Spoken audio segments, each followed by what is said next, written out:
Muli na namang nakapag-set ng panibagong record si Kai Sotto sa kanilang laban kahapon kontra sa Alvark Tokyo.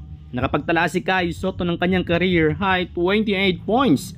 Yun nga lang ay natalo ang Yokohama sa score na 81-75. Binura ni Kai Sotto ang kanyang dating career high 26 points kontra Chiba Jets noong February. Sa kanyang 28 points ay 16 points doon ay naitala niya sa second half. Yun nga lang sa pagpasok ng 4 minutes sa final quarter ay nakapagtala ng 13-4 run ang Tokyo dahilan upang ma-upset ang Yokohama. Bukod sa kanyang 28 points ay nakapagtala din si Kai Sotto ng 6 rebounds, 12 out of 15 mula sa field. Yun nga lang ay kinulang talaga ng suporta mula sa ibang import ang Yokohama.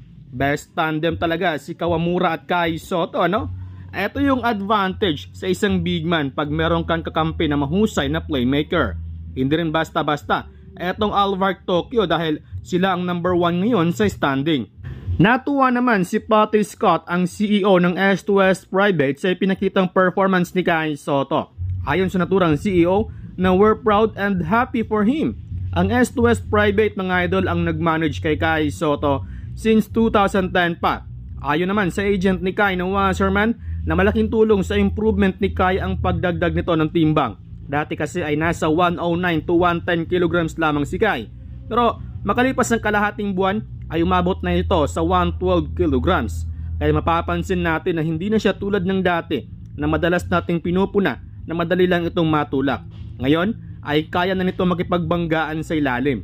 Bisitahin naman natin ang performance ng iba pa nating kababayan sa Japan B-League.